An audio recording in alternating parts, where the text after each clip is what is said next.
qué belleza, Dios santo. Todo el mundo he visto más flaco. ¿Será porque yo estoy más gorda? Digo, encienda, mi amor, ponga. Querida Eliana, le agradezco muchísimo por estar en el programa.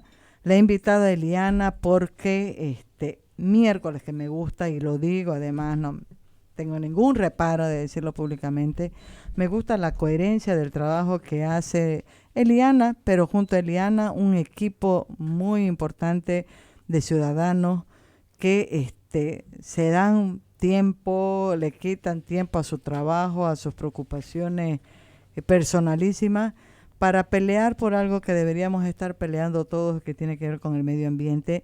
He visto que no han bajado los brazos y han presentado en esta semana 2 documentos, un proyecto de decreto y un proyecto de ley. El proyecto de decreto dirigido a la presidenta Yanine Áñez y el proyecto de ley dirigido a la presidenta del Senado, que es Eva Copa. Así es, querida Maggie, como usted bien lo dice, no hemos bajado los brazos desde que entró este gobierno de transición. Hemos intentado de una y otra manera marcar la ruta que se debe seguir en materia ambiental y desarrollo productivo. En primera instancia, en noviembre, sacamos un documento con toda la comunidad ambientalista. Fueron más de 60 instituciones, colectivos y organizaciones que se plegaron a este documento, donde se llamaba a este gobierno de transición a poner orden en la casa, es decir, restituir la institucionalidad y hacer un saneamiento normativo y regulatorio de todas las instituciones que administran nuestros recursos naturales. Hablamos ABT, INRA, las administradoras de las mineras, reguladoras, la AJAM, etcétera. Luego, la segunda carta pública, que fue a fines de diciembre, fue firmada, ya está más por 90 instituciones, entre ellas ONGs muy reconocidas que han trabajado años en el campo del tema de bosques, de agua, de cuencas, activistas, y nos autodenominamos comunidad ambientalista porque creo que es una de las pocas veces que en el país hemos logrado fusionarnos y ponernos de acuerdo todos, académicos, científicos, ONGs, activistas de calle, comunidades indígenas. Entonces, eso ha sido muy valioso. Han habido más de 15 pronunciamientos públicos donde se indica qué es lo que se debe y qué es lo que se debió hacer después de los incendios. Adoptamos las bases de esos pronunciamientos y hicimos esta carta pública dirigida a la presidenta Yanine Áñez y a los ministros de Estado, indicando los puntos que debe tocar este gobierno de transición, porque nos preocupaba un poco que el gobierno estaba como que extralimitando tal vez sus competencias, siendo que no es un gobierno elegido, no tiene legitimidad política, y eso hay que... José Luis Santisteban. Por lo tanto, no debería tomarse atribuciones de empezar a legislar o abrir otros campos que necesitan un consenso social muy grande, como es entrar al tema de hablar de liberar exportaciones, abrir caminos para introducir alimentos transgénicos. El tema de los bosques, que es tan delicado, necesita un consenso social para poder tocar estos temas. Nos empezó a preocupar también que empezaron a generar una serie de decretos. Uno de los puntos que más se le criticó al gobierno de Morales fue los decretazos, ¿no? Él era un gobernar por decreto. Entonces dijimos, vamos a seguir intentando por la línea del diálogo, vamos a enviar esta carta. Se hizo la entrega a la Cancillería, a los ministerios, a la presidencia, y hasta el día de hoy no hubo... Me iba a preguntar, ¿tuvieron respuestas las cartas? Ni una sola respuesta.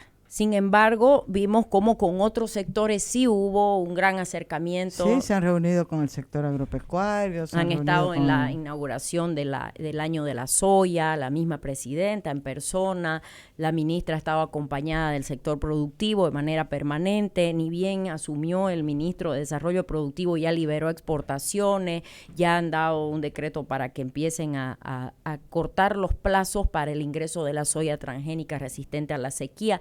Entonces, este tipo de situaciones nos preocupa demasiado.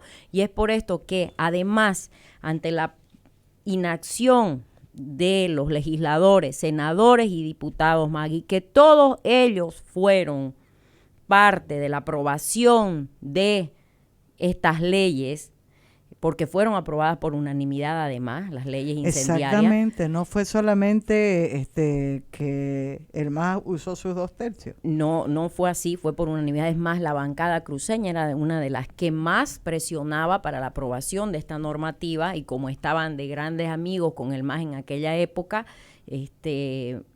sucedió la aprobación, pero pasó el tema de los incendios y ahí nos dimos cuenta que realmente mucha gente lo utilizó como un tema político, un tema de presión para apresurar la salida de Morales del país y del gobierno, y etcétera. Entonces, ¿por qué? Porque pasó el incendio, entró el gobierno de transición y los diputados se olvidaron también, ninguno. Ha desaparecido de la agenda el tema. Ha desaparecido. Y es lo que yo le decía ayer a Marcelo Huanca en la radio El Deber, no es posible que este tema tan importante y transversal para todos los demás temas, que es el tema medioambiental, que es el tema del desarrollo sostenible, cómo lo vamos a planificar, cómo se va a abordar, no esté ahora en la agenda pública, en la agenda mediática, cuando es realmente lo que nos interesa a los bolivianos.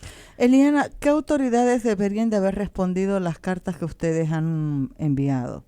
La presidenta, la ministra de Medio Ambiente, que es María Elba Pinker, el ministro de la Presidencia, Yerko Núñez, que a él ha sido muy sensible con otros temas ambientales, como en el caso de los colmillos de jaguar. Él acompañaba en persona las audiencias y es una persona que conoce muy bien de estos temas.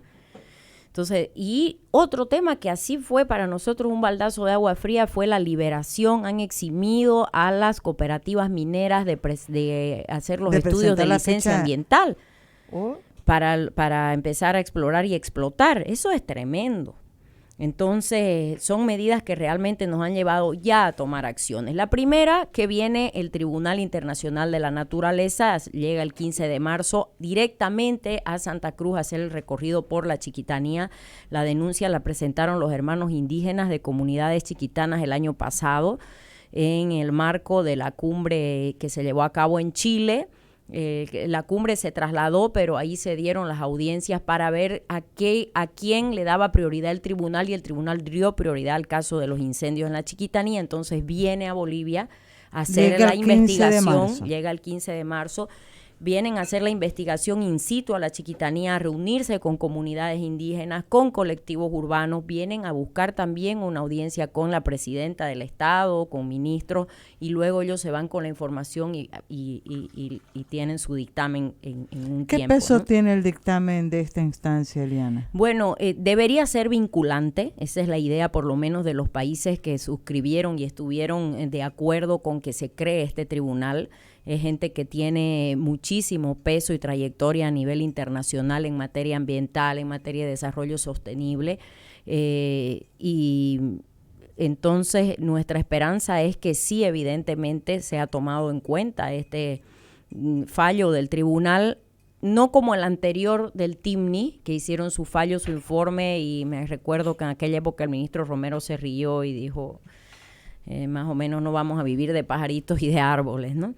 Entonces, por un lado está la llegada del tribunal y por otro lado también están las acciones ya que se han llevado a cabo la semana pasada. Hemos trabajado 2 proyectos de ley que se ha entregado, como usted decía, a la Cámara de Senadores y a la Presidencia. Han hecho entrega los hermanos dirigentes de las organizaciones chiquitanas de los proyectos de ley, han hecho entrega oficial antes de ayer. Bueno, y estamos esperando que sean tomados en cuenta. Se pide la abrogación de 3 leyes. Eso quiero que me precise. ¿Qué es lo que están planteando en estos 2 proyectos? Y para remarcar algo que me parece importante, son 5 organizaciones indígenas, 38 colectivos ciudadanos y al menos 9 activistas que están trabajando en conjunto y que han presentado estos proyectos tanto al Senado como a la presidencia de Bolivia. Así es. La abrogación de las leyes es de la ley 741 del 2015, que es la ley que autoriza los desmontes hasta 20 hectáreas en propiedades pequeñas, propiedades comunitarias y medianas para actividades agrícolas, agropecuarias. Esto los exime de hacer cualquier tipo de estudio o de permiso o solicitar. Entonces, yo me recuerdo cuando un periodista español me decía, en la época de los incendios, pero ¿no te parece bien que sí? Le digo, me parece bien, pero en Bolivia nunca hemos tenido los mecanismos de control. Es como que si yo te dé una cancha y te diga solamente podés aprovechar 2 metros, a la semana me salgo 1 metrito más y así vamos avanzando. O sea, se hizo la ley, pero no se desarrolló los mecanismos de control para que realmente se cumpla, que no vaya a pasar de esas 20 hectáreas, que no vaya a prender al vecino, que no vaya, nunca existió. En absoluto. Entonces se pide la abrogación de esa norma, luego de la 1098, que fue aprobada en el 2018, que es el marco normativo para la producción de almacenaje, transporte, comercialización y mezcla de aditivos para el biodiesel, que le llaman, o agrocarburante, el etanol. Y en realidad aquí lo que nosotros decimos, ¿por qué se observan estas normas, Maggie? Porque si usted se da cuenta, nosotros decimos que el desarrollo productivo, el motor productivo del país es el agronegocio. Pero si transparentáramos realmente las cuentas, si sacáramos realmente las cuentas tomando en cuenta lo ambiental, el impacto social, ahí realmente vamos a decir si esta actividad nos genera utilidad o nos genera pérdida, porque no se toma en cuenta el impacto social a las comunidades, el impacto ambiental en cuestión de pérdida de agua, contaminación de agua. Hemos aumentado, este es un dato muy importante que se tiene que saber, que realmente me quedé pasmada y dije lo voy a tener a mano para indicarlo. En los últimos 12 años se incrementó en un 500% el uso de pesticidas en el país. Pesticidas prohibidos a nivel mundial como el glifosato, como el paraquat, como el pasodé, aquí los usamos como para regar. Es más, nuestros tomates los riegan hasta 11 veces antes de que estén en nuestra mesa. Ese dato es proporcionado por quién, Iriana. Este dato lo he sacado de la fuente del director de Probioma, Miguel Crespo, y él viene estudiando muchísimos años. Es su tema. Es su tema. Entonces, y el problema de estas semillas transgénicas es que vienen acompañadas, usted no compra solo la semilla, tiene que comprar el paquete. La semilla está diseñada para que funcione con su propio pesticida, que es el glifosato, muy cuestionado a nivel mundial. Recientemente en Europa se le ha ganado en Estados Unidos un juicio a Bayer por millones de dólares. Lo han demandado porque el glifosato causó cáncer a una persona. Y aquí lo estamos importando como importar pipoca. Entonces son los temas ocultos que hay tras de este modelo productivo que se ensalza tanto y que no lo estamos tomando en cuenta. ¿Dónde van los restos de los pesticidas? Los absorbe el suelo, contaminan nuestras fuentes de agua, van directamente a nuestros ríos y evidentemente impactan a las comunidades cercanas. Entonces hay un impacto social que no se lo ha monetizado. Hay un impacto ambiental porque estamos arrasando bosques, arrasando fuentes de agua, contaminando y quitando la diversificación alimentaria. Porque otro dato importante, todas estas leyes dicen que promueven la seguridad alimentaria. Exacto. Pero no se tiene en cuenta que en los últimos 10 años la importación de alimentos tradicionales se incrementó en un 54%. Porque ¿qué come el boliviano? Come papa, come cebolla, come arroz. Según los datos del INE, incrementamos 54% la importación de alimentos tradicionales. ¿En 12 años? En 10 años. En 10 años. El país ahora compra alimentos tradicionales como papa, hortalizas y frutas que antes los pequeños productores la cultivaban. Entonces ese es el impacto social. Arrasamos con todo, metemos un monocultivo que es la soya y el pequeño productor se va quedando sin oportunidades, migra a la ciudad, engrosa los cinturones de pobreza y se vuelve todo un problema y una carga social para el país. Ahora, estos temas que son temas de fondo están detallados en los documentos que han presentado esta semana, tanto al Senado como a la Presidencia. No están siendo incorporados en la agenda del nuevo gobierno. O sea, estamos como si no hubiéramos cambiado de gobierno ahorita en el tema ambiental. Absolutamente. No ha habido una sola reunión, un solo acercamiento donde se diga quédense tranquilos, estamos avanzando en esto. Más bien, como le digo, lo que vemos públicamente es que estamos en contrasentido. Y la otra ley que se pide abrogar es la ley de uso y manejo racional de quemas, que también fue una ley creada muy a medida. ¿Cuándo fue esa? Esta ley es del 2019. Y ¿es la famosa, la polémica? Porque fue en junio, julio, algo así del año pasado, ¿o no? Ese fue el decreto supremo. Ese es el decreto. Es el decreto del 9 de julio del 2019, que también pedimos la anulación de ese decreto, que es la autorización de desmontes para incrementar la frontera agrícola destinada a actividades orientadas a la ganadería y agricultura. Ese es el decreto supremo 3973 que pedimos abrogar, y el decreto supremo 3874, que es el que autoriza de manera excepcional al Comité Nacional de Bioseguridad para el estudio de la soya de la soya transgénica, ¿no? En realidad son 3 leyes y 2 decretos que se pide abrogar, y también en el mismo documento se pide que se aplique la normativa vigente. No es posible que hasta ahora no haya una sola hectárea revertida a consecuencia de los incendios, no haya un solo procesado por la ley forestal. Yo le iba a preguntar eso a Eliana. Según la Fundación Tierra, dicen que el 80% de los incendios se dieron en grandes propiedades agroproductoras. El ABT hasta ahora no ha hecho conocer un solo proceso iniciado. No sabemos los responsables. Estamos ante un inminente año con estrés hídrico. Ya han anunciado la FCBC, la FAN, dicen que por lo que se viene y se espera, los pronósticos científicos son que vamos a tener un año muy seco. Entonces están todas las condiciones dadas para que se vuelvan a reanudar los incendios este año. Y no hemos tomado ninguna medida preventiva, ni siquiera se ha tocado el tratamiento de esta normativa. Yo le iba a preguntar si había habido alguna acción legal concreta para identificar y sancionar a los autores intelectuales, materiales, cómplices de los incendios que afectaron a la Chiquitania entre agosto y septiembre, que fue la época más dura del año pasado. No hay nada. No hay nada de nada.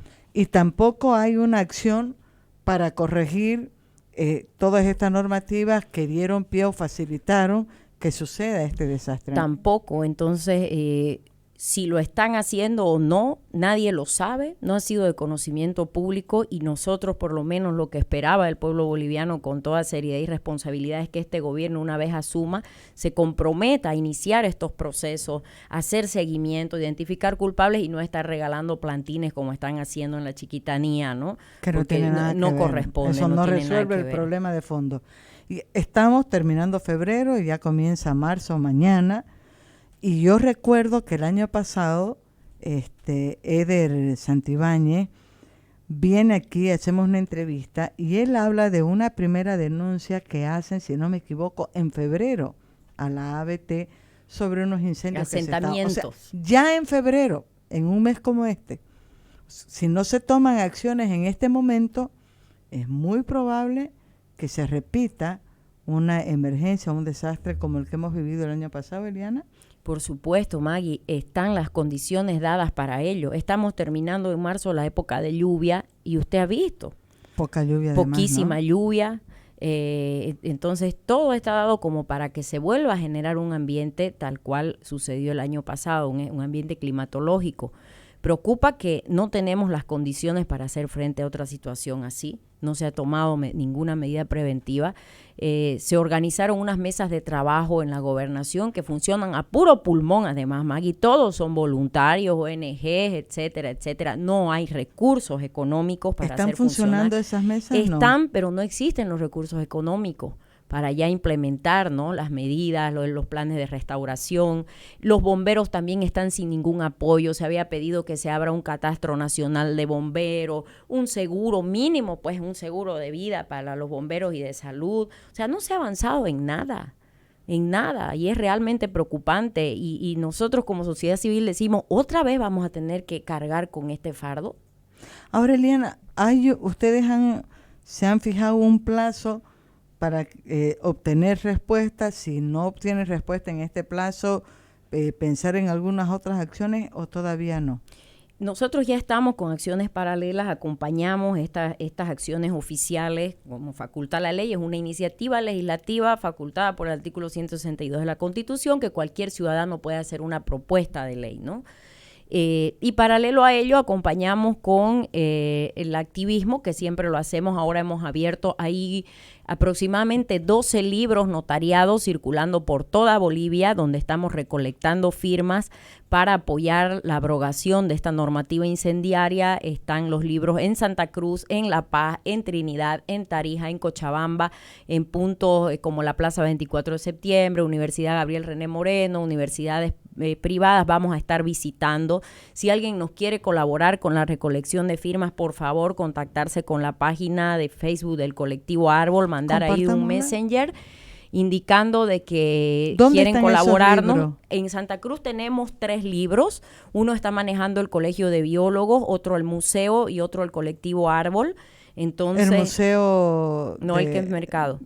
Que está en Avenida Irala, ¿no? Sí, entonces nos pueden escribir, por ejemplo, si es de una universidad y nos quieren colaborar, nos dicen tráiganos el libro, por favor, le llevamos el libro 2 días y la idea es tener hasta el día 19 la mayor cantidad de firmas recolectadas a nivel Bolivia, porque también se lo va a presentar para hacer presión a la acción, a la abrogación que se está pidiendo, para que vean que es la población en general la que se está plegando a este pedido, ¿no? Repita, Eliana, esa recolección de firmas tiene un propósito específico.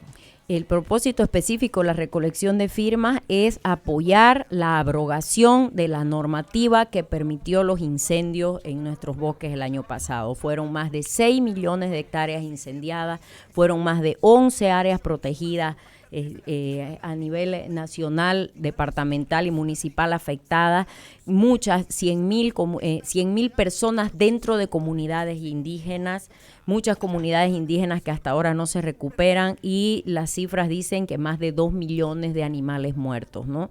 Entonces ha sido catastrófico y creemos que es importantísimo que la ciudadanía nos ayude a seguir insistiendo en la abrogación de esta normativa, que es el primer paso, porque luego habrá que llamar a una cumbre social, a un consenso social para determinar cuál es el modelo de desarrollo que vamos a implementar realmente sostenible, respetando la determinación de los pueblos indígenas, su autolibre determinación, respetando sus costumbres, respetando también el desarrollo sostenible de los bosques, dándole a la naturaleza el espacio que necesita para autorregenerarse, porque si no, lo que estamos haciendo es tirarnos un tiro al pie. Estamos acabando con lo que nos queda, con la gran riqueza que tenemos, y además coartando que nuestras futuras generaciones puedan gozar de ello, ¿no? Nosotros vamos a compartir también estos documentos que han presentado tanto al Senado como a la presidencia del país, para que la gente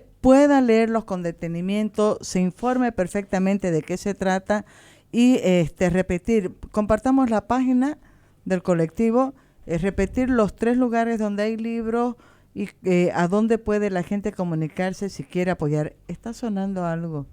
¿Una radio? ¿Qué? No, una interferencia, escuchaba yo. Este domingo, a partir de las 6 de la tarde, el libro estará en la plaza principal. A partir del día lunes, o no me recuerdo cuándo comienzan las clases en la Gabriel René Moreno, pero sí la próxima semana ya habrá un libro también en el campus de la Gabriel. Y si quieren específicamente que hagamos llegar un libro, que vamos a una universidad, a un grupo de colectivo, personas, qué sé yo, nos escriben ahí y nosotros nos organizamos y le llevamos el libro, ¿no? Emilio Ludwig dice: admirable mujer, siempre velando por los pulmones de nuestra tierra, nuestra fauna, nuestras aguas, y tratar de dejar y garantizar calidad de vida a las nuevas generaciones. Muchísimas gracias por su labor. Juan Terceros Dian dice: está en contra de la libre exportación.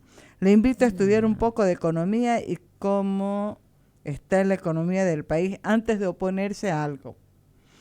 El mismo Juan Tercero dice: el glifosato tiene una molécula que tiene la misma chance de producir cáncer que el café o el mate. No sé, como no soy estudiosa del caso, ahorita comentará algo Eliana antes de cerrar el programa. María Isabel del Granado dice: los bolivianos tenemos que tomar conciencia sobre este gran problema, no permitamos más avasallamientos autorizados. Tinga Talavera nos ve desde Estados Unidos. María Isabel, bueno. Esos alimentos transgénicos están matando a la gente en el mundo. Coqui Meleán también, Ormandito Bacaríes, Milton, Elizabeth González, excelente explicación de Eliana Torrico Eliane Capobianco es una, Eliana Torrico es otra. Muchas gracias. Y Leticia nos ve desde Qatar. Ay, qué belleza. Cortingo, tenemos que cerrar cortingo sobre los comentarios, Eliana. Bueno, en realidad siempre ha habido ese estigma que se quiere poner al activista ambiental en contra del desarrollo. No hay nada más falso que eso. Nosotros realmente tratamos de buscar el desarrollo, pero con sostenibilidad, que también las futuras generaciones pueden gozar de esto. Creemos que el país tiene muchísimo potencial para desarrollarnos.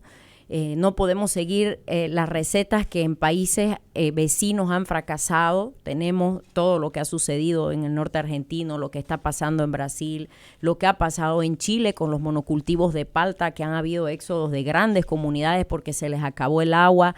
Entonces, creo que los ejemplos de los vecinos es para seguirlos. Como decía Gustavo, se puede llegar a alcanzar un desarrollo, pero que sea sostenible. Una de las soluciones, creo yo, es no ampliar más la frontera agrícola, producir en lo que hay. Ya los plus, que son los instrumentos que indican cuál es la vocación técnica del uso de los suelos, indican para qué es apto cada suelo, pues aprovechar tal cual dice los plus, no estar cambiándolo, respetar la normativa que hay, los tratados internacionales suscritos, y creo que bajo eso todos podemos garantizarnos un desarrollo productivo sostenible, que es lo que se busca, ¿no? Y además también recuperar y devolver la capacidad de producción que han tenido pequeños y medianos productores, que son los que abastecían con lo que usted hablaba, papa, cebolla, hortalizas, legumbres, frutas, que es, según el INE, es vital. Yo le diría aquí a nuestro amigo que escribió que nos hable un poquito acerca de transparentar las cuentas ambientales, como le decía. Realmente han hecho un estudio de los costos sociales y ambientales que nos genera la producción de monocultivos, la ganadería extensiva, etcétera. Entonces, habría que transparentar estas cuentas y realmente conversar sobre esos datos, ¿no? Querida Eliana Torrico, le agradezco muchísimo por este tema. Yo tengo los documentos, usted me los compartió por WhatsApp, pero no puedo cerrar el programa. Ahorita le voy a dar opción para que se despida Eliana. No puedo cerrar el programa sin decir, tenía varias notitas cortas para compartir, no nos va a dar el tiempo. Solamente me voy a referir a la emergencia que ha comenzado en China, que saltó luego a Europa, incluso a Estados Unidos. Estaba ausente de América Latina hasta hace solo una semana, pero ya hay casos comprobados de coronavirus en Brasil. También en México se ha anunciado ayer que hay un caso comprobado. La expansión del virus, del coronavirus, ya provocó más de 2.500 muertes y cerca de 80.000 contagiados solamente en China.